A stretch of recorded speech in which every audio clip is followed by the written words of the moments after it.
ছোট না হলে পরে বড় হওয়া যায়। হ্যাঁ, ছোট একটা কথা আছে না, বড় যদি হতে চাও ছোট হও আগে। এই ছোট না হলে বড় হওয়া যায় না। আমি অনেক কিছু জানি, ও কোথায় বিষয় কী কয় হচ্ছে কত আমি জানি, ভালো কথা। তুমি আরও বেশি জানো, অসুবিধা নাই। উপকার করেছো কয়জনে বলো, উপকার করেছো কয়জন? আমি তো কবি সরকার মাস্টার ছিলাম, তার থেকে কবি সরকার হলাম। হ্যাঁ, গান গাইছি এই দেশে অমর সরকারের সাথে কয়েক ফলে গাইছি, এই দেশে রফিক সরকারের সাথে গাইছি, বিজয় সরকার, যত সরকার ফিরে গান গাইছি। কেউ বলে নাই তো যে এই ছেলেটা নিয়ে এই সরকার, আমি তখন ছেলে মানুষ ইনাই নিয়ে শিখেছি কী কয়, কেউ তো বলে নাই। বরঞ্চ তারা যে আমি প্রশ্ন থাকি আর উত্তর থাকি, অন্তত মানে মানুষের একটু চোখের জল পড়তো কথা শুনে। বড় বড় কবিকে অনেক চোখের জল আসে না, ভালো কয়। স্বাস্থ্য হচ্ছে নিরস, স্বাস্থ্য বাক্য নিরস, ওদের চোখের জল আসে না। কিন্তু ভক্তির কথা বললে, ভক্তির কাছে ভক্তি থাকে, সে ভক্তির জোরে সে ভক্তকে চোখের জল আসে, নিজে কান্দে অন্যকে কান্না দেয়, তাই না? আমি বিরোধী থাকলেও আমি চোখের জল আমার আসতো, তাতে মানুষ কাঁদতো। কেউ বলে নাই যে এসে আসছে কেন। যাই হোক, এখন কথা হচ্ছে উপকার করতে হবে তো, তাই আগে মনটা ঠিক করতে হবে। সবাই মন ঠিক হলে সব সম্ভব, সব সম্ভব, অসম্ভব বলে কিছু নাই। যে করে হরি চিনতে, হরি করে তার চিনতে। আমরা হরি চিনতে করি না কিন্তু হরি কি বলছে, সমহং সর্বভূতেষু নমঃ প্রিয়। আমার কাছে সবাই সমান, আমার কেউ দেশও নাই, আমার কেউ প্রিয়ও নাই। এই হচ্ছে হরি চিনতে। যে হরি চিন্তা করলে তোমার সেই মন হবে, তা নাই আমাকে, এই জন্য আমাকে দ্বারা কাজ হয় না। এখন যার যে কদিন সময় আছে চেষ্টা করো যে মানুষের উপকার করে যায় কিসে। আরে মানুষের উপকার করতে গেলে নিজে তৈরি হতে হবে তো, নিজেও ভালো হয়ে গেল, মানুষের উপকার হলো।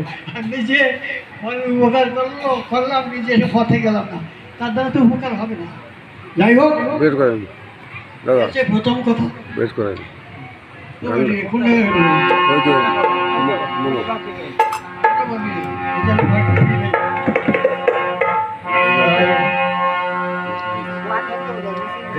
ছবি দেখলাম,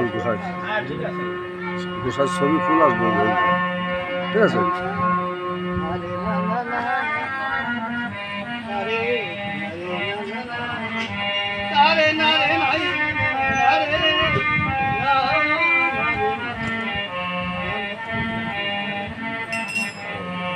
এখন না, একটু পরে।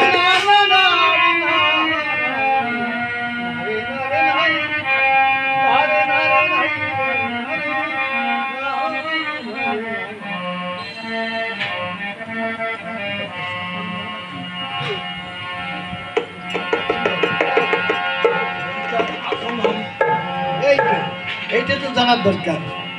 রাম হরি কৃষ্ণ হরি শ্রী গৌরাঙ্গ হরি, হরিচাঁদ আসল হরি, পূর্ণানন্দ হরি। আসল হরি কি? হ্যাঁ, আর সব নকল নাকি? রাম কৃষ্ণ গৌরাঙ্গ নারায়ণ সব নকল, হরিচাঁদ আসল। না না না, তার মানে তা নয়, তার মানে তা নয়। এই আসলটা একটু বুঝাতো। বহুত দাপন কলি আসে আর যায়, স্বয়ংের অবতার তাতে নাই হয়। সত্য তেটা দাপর কলি বহুবার এসেছে, চলেও গিয়েছে, কিন্তু স্বয়ং কখনো আসেন নাই।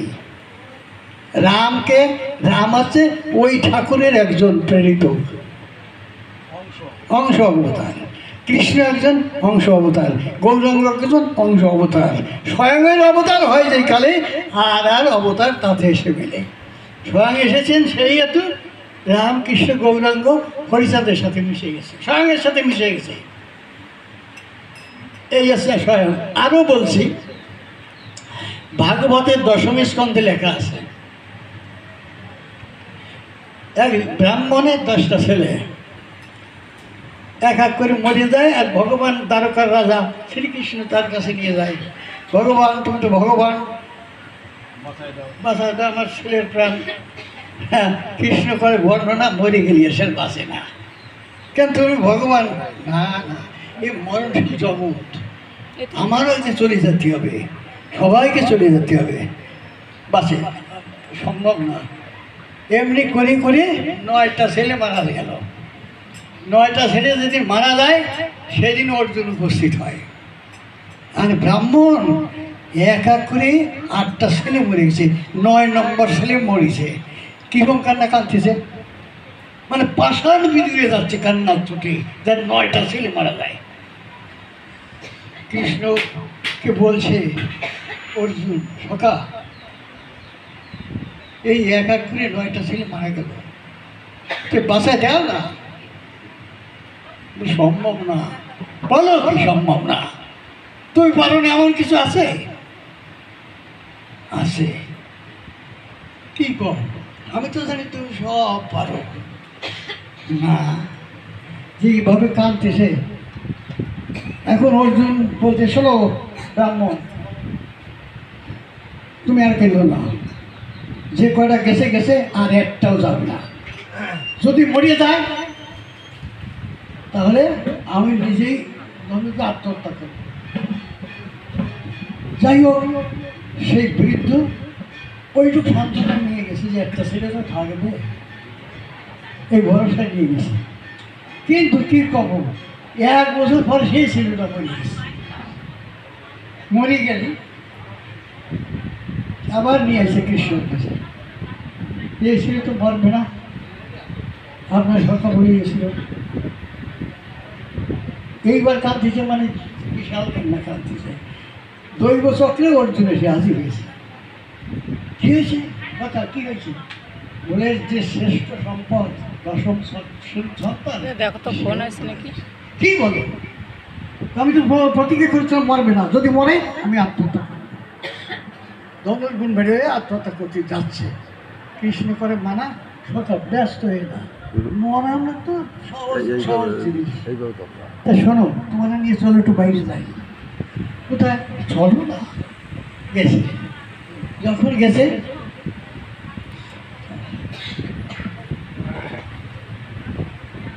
একটু দূরে গেছে, দেখে যে হঠাৎ সামনে একটা সাদা রথ, সাদা রং, ওই রথের সামনে এসে পড়েছে। কোন জায়গার থেকে আসছে হঠাৎ দেখে যে একটা রথ এসে হাজির। কৃষ্ণ বলে, সকা ওঠো। কোথায় যাবো? আর উঠো না, যেখানে যাই সেখানে যাবো। উঠেছে, চলে গেছে। কিছু সময় পরে অদৃশ্য হয়ে গেছে। তো গিয়ে এক জায়গায় নেমেছে, নেমে কাছে চলো এদিকে যাই, চলো। আর কৃষ্ণ যা কয় তাই শুনি। যাচ্ছে যাচ্ছে যাচ্ছে যাচ্ছে, সামনে দেখে যে ওই কৃষ্ণের মতো আর একজন, সে বিরাট আকার, এর ঠিক কৃষ্ণের মতো রূপ, হ্যাঁ, কিন্তু দেখতে বিশাল। যখন কাছে গেছে সেও কৃষ্ণ, হাসি পড়েছে। হ্যাঁ, আমি জানতাম তোরা আসবা। এই যে অর্জুন আর কৃষ্ণ যে কুরুক্ষেত্র যুদ্ধ করেছ, দুষ্কৃতীদের দমন করেছ, আমি খুব খুশি। আমার ইচ্ছা হয়েছে যে তোমাদের একটু দেখবো, দর্শন করবো। যে কাজে তোমাদের পাঠিয়েছিলাম তোমরা ভালো করে করেছো, সুন্দর করেছো। তো দেখার ইচ্ছা হয়েছে বলে ওই ব্রাহ্মণের 10টা ছেলে আমি নিয়ে আসছি। ওই দেখো, ওই যা খেলতেছে তারা 10 ভাই, ওই যে খেলা করতেছে। যাও তোমরা রথে নিয়ে সে ব্রাহ্মণ দিয়ে দাও। এই হচ্ছে আসলে কৃষ্ণ। এই কৃষ্ণ এবার এসেছে। এই কৃষ্ণ সেই কৃষ্ণে নৃত্য করে ধ্যান, সেই কৃষ্ণের ধ্যানে করে মুক্তিরও সোপান। ক্ষণে যদি এই কৃষ্ণ হয় মায়া মুক্ত, নিত্য কৃষ্ণের সঙ্গে কৃষ্ণ হয় যোগযুক্ত। এই তো সেই কৃষ্ণ, সেই কৃষ্ণ এইবার এসেছে। ওই যে যুদ্ধক্ষেত্রে যে কৃষ্ণ বলছে মারো, সব মারি ফেলাও, বিশ্বরূপ দেখাইছিল না, তার মারো। তাহলে না, আমি মারবো না, আমার আত্মীয় স্বজন মাইরে আমার রাজত্ব আমার দরকার নাই। আরে মশাই, আমি বলতেছি, বললে কি হয়, আমার আত্মীয় স্বজন, ভাই দাদা জ্যাঠা মশাই সব আত্মীয় জ্ঞাতি ভোট করে আমি রাজ সিংহাসন চাই না। ভিক্ষার যদি কাঁধে করে খাইয়ে বেড়াবো তবু এই করবো না। বলে 18 অধ্যায় গীতায় কদিন গীতা হয়ে গেল, এত কিছু বললাম, তারপরে তুমি এই কথা বলছিল। দেখো আমি কে।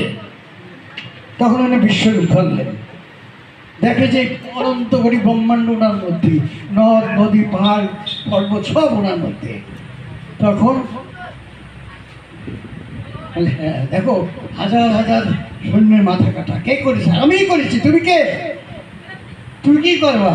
কিচ্ছু করতে পারবে না, আমি সব করিয়ে রাখছি, তোমার তাই করতে হবে। তখন যুদ্ধ করেছিল। যখন যুদ্ধ শেষ হল, একদিন নিরজনে আছে কৃষ্ণ আর অর্জুন। কৃষ্ণকে বলছে অর্জুন, সখা তুমি যে যুদ্ধক্ষেত্রে যে রূপ দেখিয়েছিল বিষ্ণু রূপ, তখন আমি অজ্ঞান অবস্থায় মেনে নিয়েছিলাম, মানে আমি জ্ঞান হারা হয়ে গেছে রূপ দেখি। এখন আমি সচৈতন্য আছি, সেই রূপটা এখন একটু দেখে। কৃষ্ণ করে বর্ণনা এখন দেখানো আমার দ্বারা সম্ভব না। কেন? তুমি তো সব না না না, এই কৃষ্ণ সেই কৃষ্ণের নৃত্য করে ধ্যান, সেই কৃষ্ণের ধ্যানে করে মুক্তির সোপান ঘরে। যদি এই কৃষ্ণ হয় মায়া মুক্ত, নিত্য কৃষ্ণের সঙ্গে কৃষ্ণ হয় যোগে যুক্ত। আমি তখন অনুপায় হয়ে সেই কৃষ্ণের সঙ্গে যোগে যুক্ত হয়ে ওই রূপ দেখাইছিলাম। এখন আমি যোগে যুক্ত নেই, আমি দেখাতে পারবো না। সেই কৃষ্ণ হরিচাঁদ ঠাকুর স্বয়ং। বুঝছেন না? বোঝার কিছু আছে? আচ্ছা, হ্যাঁ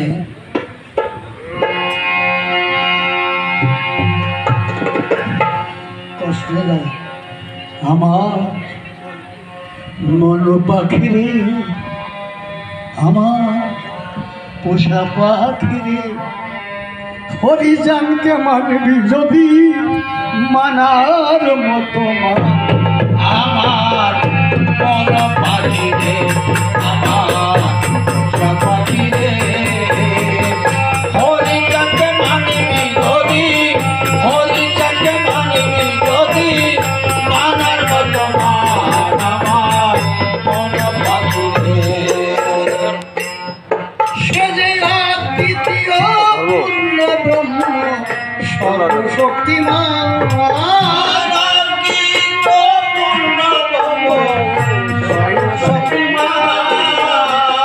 রামকৃষ্ণ বুদ্ধ কৃষ্ণ, রামকৃষ্ণ বুদ্ধ কৃষ্ণ হয় কি তার সমান।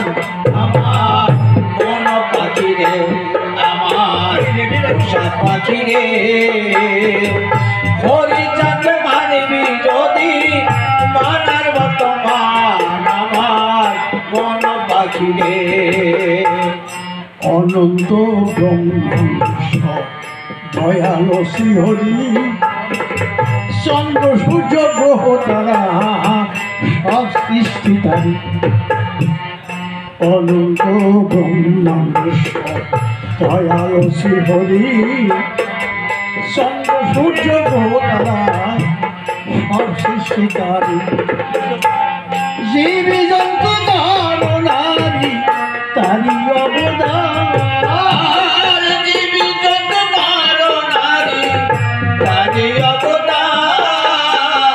পশু পাখি কীট পতঙ্গ, পশু পাখি কীট পতঙ্গ সবই তার সন্তান। আমার পাখি রে, আমার পোষা পাখি রে, হরিচাঁদকে মানবি যদি মানার মতো মান। আমার মন পাখি রে। আচ্ছা, এই হরিচাঁদকে মানবি যদি মানার মতো মান করছে কেন?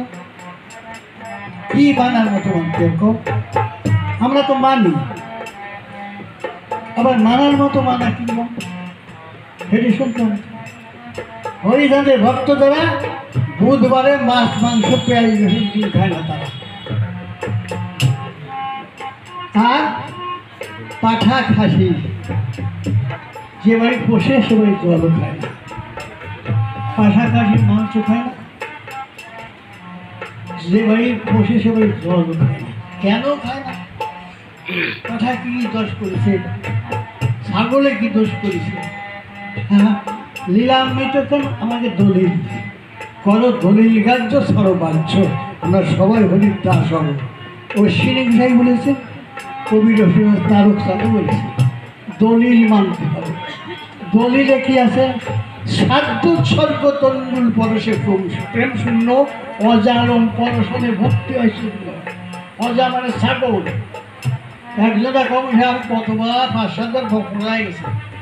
কোনো জায়গায় ছাগলের লোম বাড়ি খাওয়া যাবে না, লোম স্পর্শ করা যাবে না, তা তো লেখা নাই। কতদূর লেখাপড়া শিখেছ? এই তো মোটামুটি। অজা মানে কি তা তো জানি না। অজা মানে ছাগল। সে জানো না বলে তো মানো না। অজা, অজা মানে ছাগল। তা সবার মধ্যে ভগবান আছে, অজার মধ্যে ভগবান আছে, কেন খাওয়া যাবে না? কেউ প্রশ্ন নেই, খালি প্রশ্ন করতে পারে। আচ্ছা আমি যদি বুঝতে পারি তুমি সালাম দেবা তো? হ্যাঁ দেবো। দেখো মানুষ যখন ওই 2-1জনের বুতুড়ে মন্ত্র শেখে, একজন বুতুড়ি মন্ত্র শিখেছি, তা তার কাছে এই তুই যে বুতুড়ি মন্ত্র শিখলি তোর মার কাছে বলি, ওই একমাত্র ছেলে। তা বলছে দেখো তোমার ছেলে কিন্তু বুতুড়ি মন্ত্র শিখেছে, বুতুড়ি মন্ত্র শেখে যারা ভূতি ঠেসে মারে তাদের, তোমার ছেলে কিন্তু মরে যাবে। কেন? এই ব্যাপার। এই তাই নাকি? আমার একমাত্র ছেলে বাইরে যাই, তুই বলে বুতুড়ির মতো শিখেছিস? বলে আমি শেখবো না, আমার দড়ি বাঁধে শিখেছি। দড়ি বাঁধে কেউ শিখান জানে? বলে হয় আমি শেখবো না। তো যা শিখেছি সেখানে ছাড়িয়ে দেবে। বলে ছাড়িয়ে কী করি? ছাড়ে কী করি? শিখা যখন হয়ে গেছে কী করে ছাড়ে? বলে বলো ছাড়াও জানিস না? ওই ছাগল দেখতেছি নে, ওই কানে কানে বলে দেখে আধ্যাত্ম থাকে। ছাগলের কানে বলে দিলে মন্ত্রের ধার থাকে না। প্র্যাকটিক্যাল। একটা গাছ যদি ছাগলে খায় সে আস্তে আস্তে সেখানে পস্তা ধরে। এটা গরুটিকালি অন্তত 4টে হবে, না হলে 2টো হবেই হবে, তারপরে 2টো হবে, গরুটিকালি বাড়বে। ছাগলে খালি আস্তে আস্তে পৌঁছে যাবে। কি জন্তু! ভালো মন্দ নিয়ে জগৎ সৃষ্টি হয়েছে। 20টার মধ্যে ভগবান আছে, তাই 20টা খাও নাকি তুমি? খাও না কেন? বন্ধ করে তো 20টার মধ্যে 20টা কি তার মধ্যেই তো আমি থাকি। খাওয়া যাবে না, যেটা নিষিদ্ধ সেটা খেয়ে না। আমি যদি খাও 20টা আমি খাবো, খাও তো ভালো লাগে, খাও, মানা করে কিনা? এই এসে অবস্থা। ছাগল খাওয়া যাবে নাকি? এত ছাগল খাতে হতো। লীলামৃত মানতে যে হরিচন্দ্রের কে হরিচাঁদ কীভাবে আসছে এত কিছু মানতেছ, ওই ছাগলের ডাল সালাম দিতে পারতেছ না। খাও, ভালো খাওয়া খাও, ঠিক আছে। ওই ছাগলের লোম স্পর্শ করি ভক্তি থাকে না, প্রেম থাকে না। প্রেম শূন্য জীর্ণ দেহে নাই প্রয়োজন। প্রেম শূন্য জীর্ণ দেহ তার কোনো আগ্রহে দাম নাই। যেটা নিষিদ্ধ সেটা কাজ করা যাবে না। ভালো সব জায়গায় ভগবান তাই বলে সব করা যায় না। এই জন্য কি যেন কবি দিলাম, ওই জনকে বানবি যদি মানার মতো মা, তাহলে ওই সাধু বুঝারা শুনতেছ, মায়েরা শুনতেছ, বুধবারে মাছ মাংস পেঁয়াজ রসুন খাবা না, ছাগলের দুধ পাটাকাশি মাংস খাবা না, যে পোষে ছাগলের জলও খাবা না, তারপরে এইরকম মহোৎসব যদি প্রসাদও খাবা না। যদি অন্যায় হয়, অন্যায় পাপ যদি তোমার দ্বারা যায়, ওই কোথায় দেবে না। সে কয়ে গেছে খাই, আমি খাই যে কীরকম জাতি পারে বোঝা যাবে না, কীরকম কয় সেবা দেবে তোমার। যে না, যদি একটা ভক্ত থাকে তো এই মা আছে, ঠাকুর মানবি তো ইহাই মানবে, বুঝছে? এদের কথায় কাজ হয়। আর ছাগল খাওয়া এ খাওয়া চার ঘোষায় কাজ হবে না। আর মানুষের ক্ষতি ছাড়া তারা কিছু করবে না। হরিচাঁদের ভক্ত যারা রাগার থেকে রাগ ধর্মের অনুসারী সংসারী তারা, রাগার থেকে রাগ ধর্ম ওরাকালের গণ ইহার উপর নাই কোনো সাধন করে। ওরাকালের ভক্ত যারা পতিত পাবন তারা বিষ্ণু অবতার, বিষ্ণু অন্য যুগের অবতার যা পারে নাই, এই যুগের ভক্তর কাছে বেশি পেরেছে, এখনো পারতেছে।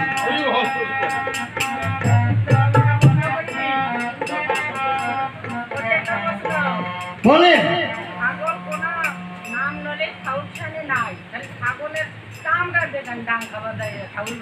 আচ্ছা, ভালো কথা, খুব ভালো কথা, খুব ভালো কথা।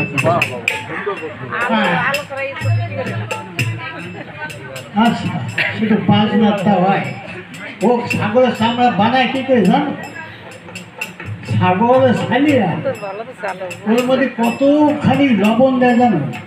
অনেক লবণ দিয়ে জাগ দেয়, ওই যে ক্রিয়াকর্ম যা আছে সব লবণে খেয়ে যায়, তারপরে গন্ধ নষ্ট হয়, ওই ক্রিয়া নষ্ট হয়, তারপরে তো ডাক্কা হয়।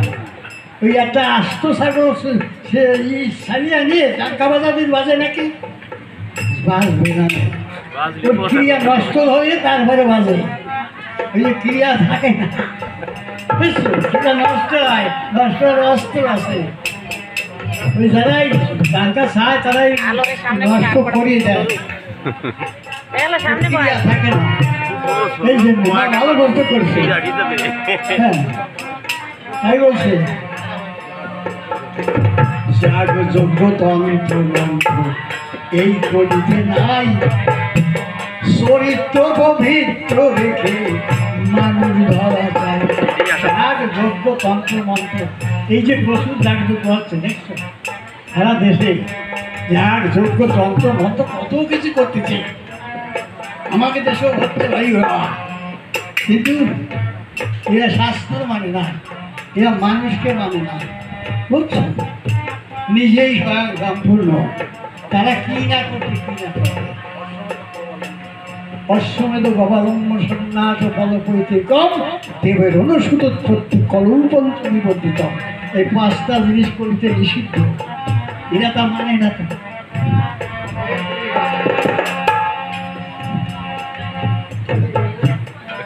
অশ্বমেধ যজ্ঞ, গৌমের যজ্ঞ, অশ্বমেধ গমন সন্ন্যাস ধর্ম, সন্ন্যাস নাই সন্ন্যাস হচ্ছে, অশ্বমেধ গমন সন্ন্যাস ফল পৈতৃকম, প্রীতি শ্রাদ্ধে মাংস দেওয়া, আগে আজকাল নাই, আগে ছিল। অশ্বমেধ গমলম্ব সন্ন্যাস ফল পৈতৃকম দেবরেণ সুতোৎপত্তি কর্মপঞ্চ নিবন্ধিত, আগে দেবরের বড় ভাই বিয়ে করে ওই চলে যেত ভাই বিয়া, এদের বছরে বছরে সব মেয়ে হচ্ছে, আর ওই ধারে সংবাদ দিচ্ছে আর ওইখানে মিষ্টি খাওয়াচ্ছে, বুঝছো, তোর বাড়িতে হো না, এই সংবাদ হয়েছে তোর একটা ছেলে হয়েছে, তাতে মিষ্টি খা, সে তো আসে না বাড়ি, বিয়ে বিয়ে গেছে আর বাড়ি আসে না, এটা সব ইতালি আছে। হ্যাঁ, দেবরের তো সব সুতোৎপত্তি, আগে দেবরের দ্বারা সন্তান উৎপাদন সব আইন ছিল, শ্বেতকেতু যিনি সাধনা করলেন তিনি কি এরপর জ্যেষ্ঠ বধূ পিতৃ সম, জ্যেষ্ঠ ভাই পিতার সম, জ্যেষ্ঠ ভাতৃবধূ মাতৃ সম, মায়ের কাছে তো যেতে পারে না, শ্বেতকেতু সাধনা করে নিষিদ্ধ করে দিতে হবে না, এটা বেবিচার, এতে পাপ হবে, সেখানটা আর যায় না, বুঝছেন। এইসব আইন কেন জানতে হবে, বুঝতে হবে, সস্তা ওই বললেই হয়ে যায়, তা নয়। বলে আপনি সহজ নইলে সহজ ধরা কি আর যায় কথা, হরিজন খুব সহজ মানুষ, খুব সোজা, একটু একটু আঙুল দেখা থাকে তা দেখা যাওয়া যাবে না, তোমরা সহজ সহজ পেয়ে যাবে। যাগ যোগ্য তন্ত্র এই কলিতে নাই, চরিত্র পবিত্র রেখে মানুষ ধরা যায়, চরিত্র পবিত্র থাকবে আর একজন সৎ মানুষের আশ্রিত হতে হবে। যাগ যোগ্য তন্ত্র এই কলিতে নাই, চরিত্র পবিত্র রেখে মানুষ ধরা যায়। হরিনাম হৃদয় গতি নাই বললেন ভগবান, হরিনাম হৃদয় গতি নাই বললেন ভগবান। গৃহধর্ম দিয়ে বুঝায়, গৃহধর্ম দিয়ে বুঝায় ধর্মের ব্যবধান, আমার মন পাখিরে, আমার পোষা পাখিরে, হরিটাকে মানবি যদি মানার মনোমান, আমার মন পাখিরে। ধর্মরাজ্যে গায়ে হচ্ছে ধর্ম, এখন এই হিন্দু ধর্ম, খ্রিস্টান ধর্ম, পার্সি ধর্ম, ধর্মের কত রুন্ডা ধর্ম, 36 জাতি, 36 করি কত 72 ভাব, হ্যাঁ, এই শাস্ত্রের যেটা আছে সেইটা মানতে হবে না। যাগ যজ্ঞ ব্রত করিতে নাই, চিন্তা করবা কেন, তাই করে যাচ্ছে।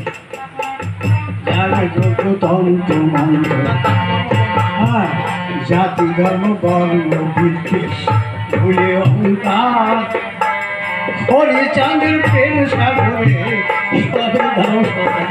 এই জাতি জাতি করবে সবার বলে এক জাতি, সে জাতি না মানব জাতি।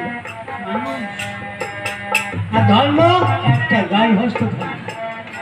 হিন্দু হোক, মুসলমান হোক, খ্রিস্টান হোক, বৌদ্ধ হোক, ধর্ম একটা, সেটাতে গাই হস্ত ধর্ম। অন্য ধর্ম কোন নাই। মানুষের কত সাকাম সাকাম দিয়ে ধর্ম, এ ধর্ম ও ধর্ম করে, এ ভুল। নিজেরে ভগবান শাস্তি যায়, ওইসব হবে না। তাই জাতি ধর্ম বর্ণ বিদ্বেষ ভুলে অহংকার পরিশ্রমের প্রেম সাগরে সবে দাও সাদা। এমন দয়া হবে না, দেখো বর্তমান যেমন দয়া হবে মায়া, দেখো বর্তমান। এমন দয়া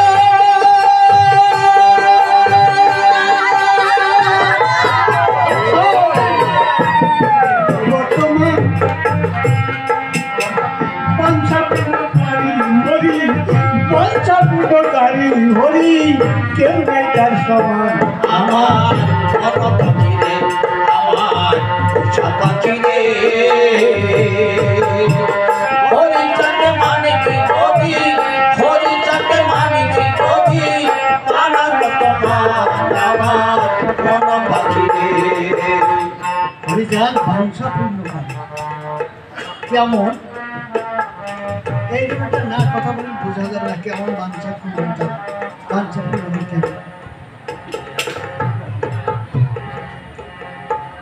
আমরা ওই দেশ থেকে এই দেশে এসেছি, অনেকে এসেছিল, যেখানে সেখানে ঘর বেঁধে জন বিক্রি করে সংসার চালাইছে। সেইরকম একটা পরিবার ওই সংসারে তারা একটা ছেলে একটা মেয়ে, স্বামী স্ত্রী দুইজন, এই চারটে। ওর বাবা জল বিক্রি করে যা পায় তাই দিয়ে কষ্ট করে সংসার চালায়। একদিন ঝড় বৃষ্টি হয়ে গেছে প্রবল ভাবে, তার জল পোহাতেই হবে। এখন সকালে রওনা দিছে, ফিরা জল নেবা, ফিরা জল নেবা। যে জায়গায় যায় বলে বাবা রে কত কাজ ছিল, বৃষ্টিতে আমার সে কাজ হলো না। তো বাবা তুমি 10 দিন পরে এসো। 10 দিন পর তো মনে হয় আজকে কি খাবার তাও নাই, 10 দিন তো পরে আসবো। দেখি এইরকম 11 গ্রাম ঘুরিছে, বেলা বেলা ফিরে 12টা বেজে গেছে। সবাই এক কথা বলে দাদা আজকে বাড়ি চলে যাই, যা হবে কখনো তাই হবে। জানলাম আড়ে আড়ে হাঁটা আস্তে আস্তে মাছ ডাঙায় একটা উঁচু জায়গা, সেখানে তিল বুনেছি একটু মধ্যবর্তী। তা সেই তিল বুনে তিল বাগানে ওই কি বাটাই বল বাদলাম বাদলাবন বানাইছে বলে। তা বলছে যে মেলা উঁচু জায়গা তো এই বাদলাম টান দিচ্ছে, অমনি উঠে যাচ্ছে। তো ভারী গন্ত, এই জমিওয়ালা জানে না। জমিওয়ালা যদি জানতো আমাদের জমি না নিয়ে কি সব ফেকতো, সে জানে না। তো জমি দেখা তা তো আমি চিনি না। মনে মনে ভাবছে হারে শুনেছি এই বিশ্বব্রহ্মাণ্ড ঠাকুর সব জমি জমি। তা আমি এমন আগা, আমি কোনো হরি সভায় ঠাকুরের ভক্ত সভায় আমি যেতে পারি না, কেননা আমার জোর না বলে খাওয়া হয় না। জন কামাই দিয়ে খাবে, ছেলে মেয়েকে খাবে। তা আজকে যাও, আজকে যখন কামাই যাচ্ছে, এই কামাই আজকে দেবো না। এই কামাই দিনে আমি যার সঙ্গ নিতে পারি নাই, যে ঠাকুরের সঙ্গ নিতে পারি নাই, সবইটাই আমার ঠাকুরের জমি। তার জমিতে আমি একটু জল দিয়ে যাই।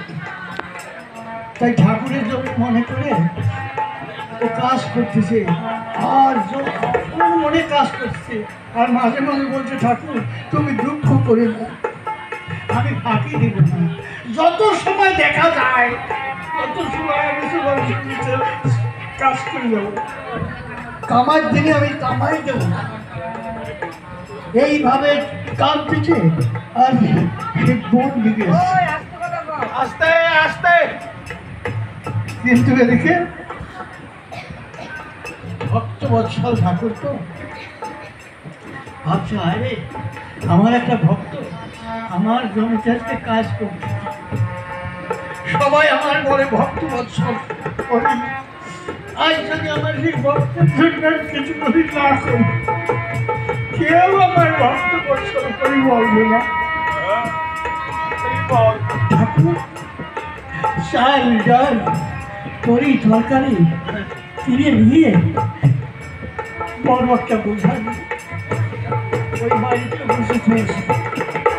এসে বলছে মা মা ওই মেয়েটার ঘরে রয়েছে, তা বলছে মা বলে ডাকে কি? আমার ছেলেরা তো ছেলে আর মেয়েটা তো ছোট ছোট ছোটভাবে ডাকে, এই জন্য বড় ডাকে না ডাকে। ও তাড়াতাড়ি নেমেছে, কে রে বাবা তুমি? আমার সেট মানে তবে আমার বোঝাটা তো নামাইছে, দেখে চাল ডাল তরি তরকারি 1 মাস আর 2 মাস খেয়ে অফিস করা যায়। বাবা তুমি আমি তো কেন? বলে বাবা আমার জমিতে কাজ করতেছে, তো ভাবছি বাবা একটু মোবাইল বাজার টাজার করবে, আমি একটু বাজার করে দিয়ে আসি। তুমি বাজার করে নিয়ে এসো। বাবা তুমি একটু বসো না, আমার ভারী ভেজা, আমার কোন দিক দূরত্ব হয় না, তুমি রান্না বান্না করে আমার ভাই বোনদের খাওয়া, বাবার আসতে একটু দেরি হবে। এখনও তাড়াতাড়ি রান্না বান্না করেছে, ছেলে মেরে খাওয়াইয়ে এখন পথের দিকে আসছে যে দুপুর গড়িয়ে গেলে তো আসে, বলছে একটু দেরি হবে। ও কত দেরি কত দেরি কত দেরি, বেলা দিই অনেক কাছে গেছে, আবার মাঠ বাইরের দিকে যায় আবার ফিরে আসে।